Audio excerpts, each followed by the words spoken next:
Hey guys, welcome to my channel. मैं doctor Priyanka Yadav आपका स्वागत करती हूँ स्किन सीरीज़ में, यानी कि स्किन के सारे टॉपिक इस सीरीज़ में कवर होने वाले हैं।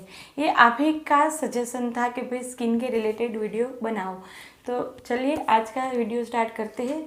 तो आज पहला टॉपिक जो मैंने सिलेक्ट किया है स्किन सीरीज़ में वो है रिंगवर्म।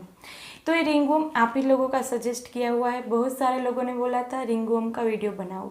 तो आज इस वीडियो में मैं बात करने वाली हूँ रिंगवर्म किसको होता है, कैसे होता है, उसको कैसे प्रिवेंट करें और उसकी होम्योपैथी ट्रीटमेंट क्या है।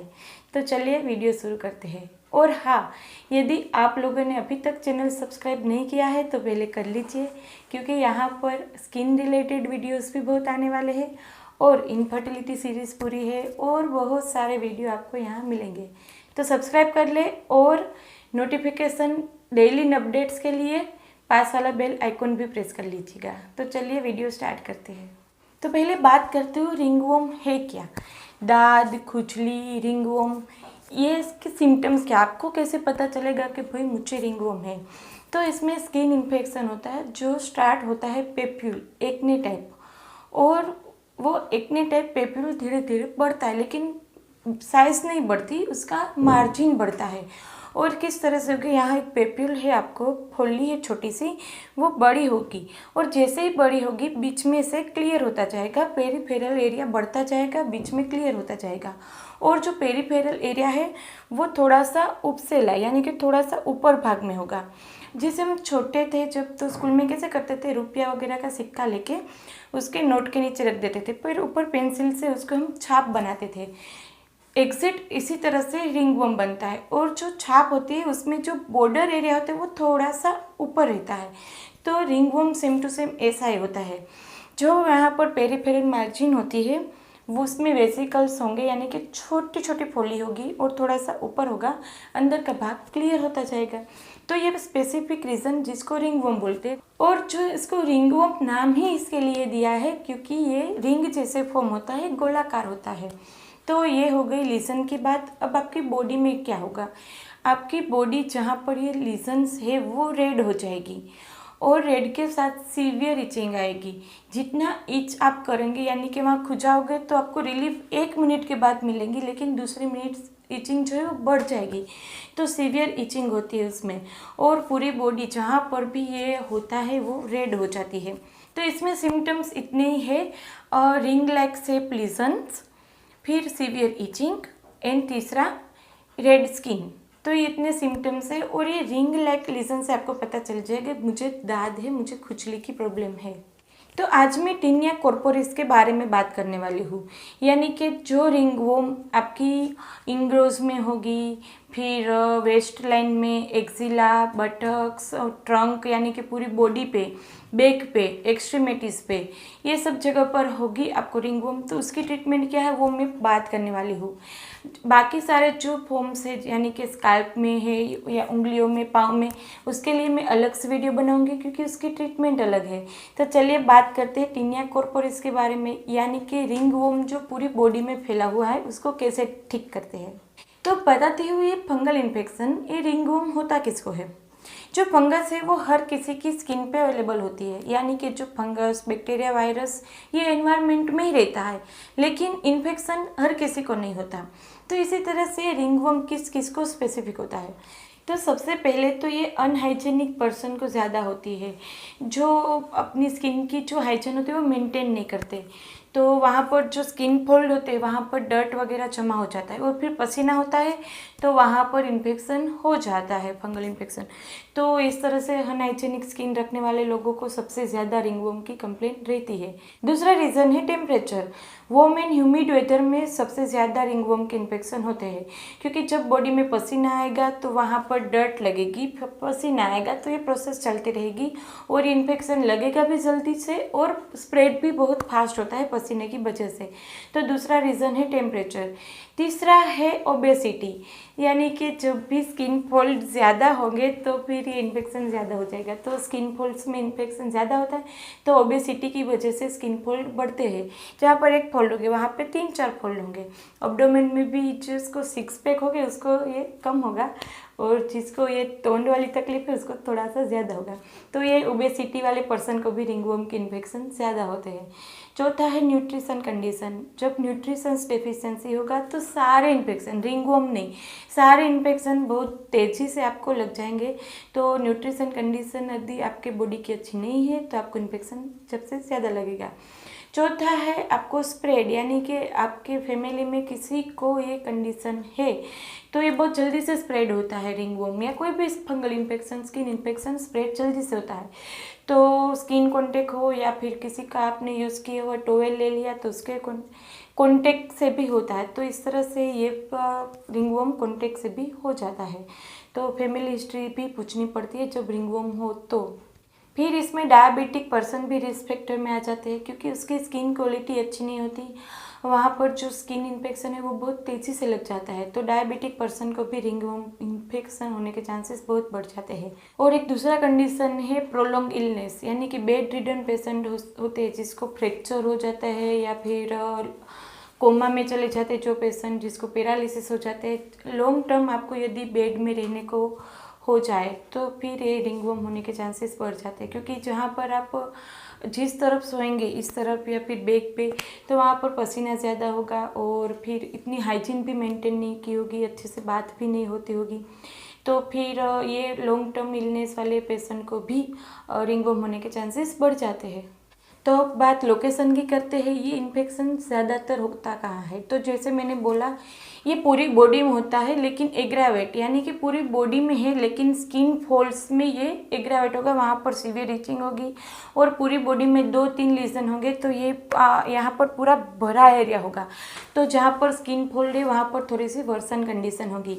तो जैसे उसमें एक्सिला आता है, फिर ग्रोइंस आते हैं और फिर आती है ब्रेस्ट के नीचे का पार्ट, फिर थाइस के नीचे, बटक्स पे, ये सारी जगह पर रिंगवर्म के लीजन्स थोड़े से एग्रावेट फॉर्म में होते हैं। वहाँ पर इचिंग ज़्यादा होती है, वहाँ पर बर्निंग ज़्यादा होती है, रेडनेस ज़्यादा होती है और वहाँ पर पेप्यूल्स बहुत ज़्यादा होंगे, क्योंकि वहाँ पर छोटे छोटे इन्फेक्शन पूरी की पूरी जो ग्रोइन एरिया है, जो फोल्ड एरिया है वहाँ पर बढ़ जाएगी। तो ये थाइस के बीच में पार्ट में, ब्रेस्ट के नीचे और फिर एक्सिला में, ये सारी जगह पर ये एग्रावेट हो जाती है कंडीशन। और फिर ये जो मैंने बात की है टिनिया कॉर्पोरिस, ये तो पूरी बॉडी में फैलता है लेकिन यहाँ पर एग्रावेट कंडीशन में मिलता है। तो बात करते हैं ट्रीटमेंट की, यानी कि रिंगवर्म हो तो गया है, अब उसके ट्रीटमेंट क्या हो। तो ट्रीटमेंट में पहले तो बात करती हूँ मैं प्रिवेंशन की, यानी कि प्रिवेंट कैसे करते हैं। पहले तो उसको होने ही नहीं देंगे तो ट्रीटमेंट होने की ज़रूरत नहीं पड़ेगी। तो पहले प्रिवेंशन की बात करती हूँ। तो प्रिवेंशन में अपनी हाइजीन मेंटेन करो, अच्छी सी 2 बार बाथ लो, वो भी यदि ये समर है तो अपना जो वाटर है, जो बाथ वाटर है उसका टेम्परेचर थोड़ा सा लो रखो, यानी कि कूल टेम्परेचर। तो ठंडे पानी से नहाया कीजिए आप 2 बार, सुबह और शाम को। और जब भी नहाए तब अपने कपड़े बदलना ना भूलें। कपड़े भी कैसे रखना, जो ये समर आ गया है तो उसमें हल्के से कॉटन के खुले खुले कपड़े पहनना, ताकि ये जो भी एक्सिला ग्रोइंस के एरिया है वहाँ पर ज़्यादा पसीना ना हो, और पसीना हो तो वो सूख जाए, इसे कॉटन के कपड़े। तो ये भी बहुत ज़रूरी है कॉटन के खुले खुले कपड़े पहनना। तो इससे पसीना सूख जाएगा और वहाँ पर इन्फेक्शन नहीं होगा। और यदि 2 या 3 बार आप नहा लेंगे तो उससे जो भी एक्सेसिव डर्ट, पसीना है वो सब निकल जाएगा। तो 2-3 बार नहाना है। दूसरा ये है, जब आप ये समर है स्पेशल, तो नहाने के बाद टेल्कम पाउडर लगा देना, एक्सिला, फिर थाइस के बीच में, ब्रेस्ट के नीचे, ये सारी जगह पर जहाँ पर फॉल्स है, और अपनी बॉडी में जहाँ पर भी ओबेसिटी है तो जहाँ पर भी फॉल्स है वहाँ पर आप टेल्कम पाउडर लगाना ना भूलिए। तीसरी आपको बात है वो सॉक्स, यानी कि पूरा दिन ऑफिस में बैठना पड़ता है तो सॉक्स पहनना पड़ता है। अभी कॉर्पोरेट ऑफिस होगी तो वहाँ पर चप्पल पहन के तो नहीं जाएंगे।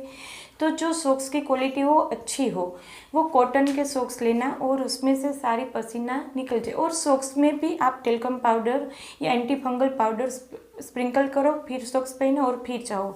और पॉसिबल हो तो लंच टाइम में अपने सॉक्स बदल लो, ये बेस्ट वे है। ये जो टिनिया पेडिस बोला है, जो पैरों की उंगलियों के बीच में हो जाती है, तो इसको प्रिवेंशन के लिए ये सॉक्स वाली ट्रीटमेंट करनी पड़ती है। यदि थाइस के बीच वाले पार्ट में आपको बार बार ये टिनिया हो जाता है, ये फंगल इन्फेक्शन हो जाता है, तो क्या करना चाहिए, अंडरवियर जो आप ले वो एक साइज बड़ा लीजिए। और अंडरवियर को ऑलवेज आप गर्म पानी में भिगो के धोइए, और गर्म पानी में 10 या 15 मिनट तक भिगो के रखना है और फिर उसको सनलाइट में सुखाना है। तो सनलाइट जो होगी, सन रेस, वो डीवॉर्मिफिकेशन कर देगी और उसमें से सारे बैक्टीरिया निकल जाएंगे। तो ये धूप में सुखाना है, सनलाइट में सुखाना है। और दूसरा, टॉवेल, हर एक को अपना अपना टॉवेल अलग लेना चाहिए। दूसरों का यूज़ किया टॉवेल या फिर नेपकिन वगैरह यूज़ नहीं करना चाहिए, क्योंकि इससे इन्फेक्शन फैलता है। कोई भी fungal infection, skin infection contagious होते हैं, तो इजीली हमें लग जाते हैं यदि फैमिली में किसी को हो तो ये जो अंडर गारमेंट्स की तरह हमें टॉवेल, नेपकिन वगैरह भी धूप में ही सुखाना चाहिए। और उसको धोने वाली प्रोसेस जब हो 2-3 दिन में धो लेना चाहिए और उसको भी गर्म पानी में भिगो के ही धोना चाहिए। तो बात करते हैं होम्योपैथी ट्रीटमेंट्स के बारे में। होम्योपैथी ट्रीटमेंट एंड स्किन दोनों बेस्ट फ्रेंड है, यानी कि दोनों की बहुत बनती है, लेकिन कोई बनने नहीं देता। जब भी आपको स्किन इन्फेक्शन हो, स्टार्टिंग फेज में होम्योपैथी ले ले तो स्किन इन्फेक्शन आगे नहीं बढ़ेगा और कभी भी आगे चल के होगा भी नहीं। स्किन इन्फेक्शन की सबसे पहली बात ये होती है कि वो बार बार होता है। जिसको भी स्किन इन्फेक्शन हुआ ये पूछता होगा कि भाई एक बार हो जाता है, फिर चला जाता है, फिर कुछ दिनों बाद फिर से आ जाता है। तो यदि होम्योपैथी मेडिसिन लेंगे तो ये रिकरेंस नहीं होगा। तो मेरी सब लोगों से रिक्वेस्ट है कि जब भी स्किन इन्फेक्शन हो, पहले स्टेज में ही आप होम्योपैथी ले लो। दरअसल होता क्या है कि भाई पहले स्किन वाले डॉक्टर के पास जाते हैं, वहाँ पर लोशंस वगैरह लगाते हैं तो सप्रेशन हो जाता है। उसके बाद एलोपैथी वाले के बाद आयुर्वेदिक और फिर होम्योपैथी, यानी कि जब तक होम्योपैथ के पास स्किन इन्फेक्शन का केस आता है वो बिगड़ चुका होता है। 2 साल, 3 साल, 10 साल हिस्ट्री में इतना तो मिनिमम हो जाता है। तो इसकी वजह से जो सप्रेशन किया हुआ जो भी ट्रीटमेंट होता है वो बहुत डेंजरस होता है, यानी कि वो थोड़ा सा टफ हो जाता है, उसको हम जल्दी क्योर कर नहीं पाते। तो मेरी रिक्वेस्ट है जब भी स्किन इन्फेक्शन हो आप पहले आपके आसपास में जो भी होम्योपैथ हो उसके पास जाओ, अच्छी वाली ट्रीटमेंट कराओ, तो फिर ये बार बार भी नहीं होगी, रिकरेंस भी नहीं होगा और 8 या 10 दिन में आपका स्किन इन्फेक्शन हमेशा के लिए चला जाएगा। तो चलिए अब बात करते हैं रिंगवर्म की मेडिसिन के बारे में। तो रिंगवर्म की मेडिसिन 4 है। सबसे पहली बात है बेसिलिनम 1M। बेसिलिनम 1M 1 dose. बेसिलिनम 1M की 10 गोली रात को सोते समय खा लेनी है। उसके बाद बेसिलिनम भूल जानी है, क्योंकि एक ही बार ये डोज लेना है जो आपके ट्रीटमेंट के स्टार्टिंग में होगी। तो बेसिलिनम 1M 1 डोज। दूसरे दिन सुबह उठ के कौन सी लेनी है, तो उसमें मेडिसिन आती है सेपिया। सेपिया 200 6 गोली दिन में 4 बार। सेपिया को हम anti fungal, homeopathy anti fungal बोलते हैं, यानी कि कोई भी फंगल इन्फेक्शन हो कहीं पर भी हो, रिंगवर्म नहीं कोई भी, तो उसमें सेपिया बेस्ट वर्क करती है। तो सेपिया 200 6 गोली दिन में 4 बार। और टेल्यूरियम 6 6 गोली दिन में 4 बार। और तीसरी मेडिसिन है मेजेरियम 1M। मेजेरियम 1M 6 गोली रात को सोते समय, यानी कि एक ही बार लेनी है मेजेरियम 1M। तो इस तरह से रिंगवर्म की मेडिसिन हो गई बेसिलिनम 1M 1 डोज ट्रीटमेंट के स्टार्टिंग में। दूसरे दिन से सेपिया 200 6 गोली दिन में 4 बार, टेल्यूरियम 6 गोली दिन में 4 बार, मेजेरियम 1M 6 गोली रात को सोते समय लेके सो जाना है। वो डेली ले लें, मेजेरियम डेली रात को सोते समय।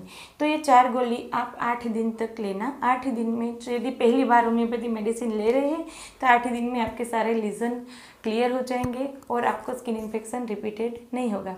तो फ्रेंड्स ये बात थी रिंगवर्म के बारे में। अगले भी नए स्किन के डिजीज़ के वीडियो में बनाऊंगी, तो उसके लिए चैनल सब्सक्राइब कर दो और हाँ इस वीडियो को लाइक करना ना भूलें, जल्दी से लाइक कर दीजिए और मुझे इंस्टा पे फॉलो भी कीजिए।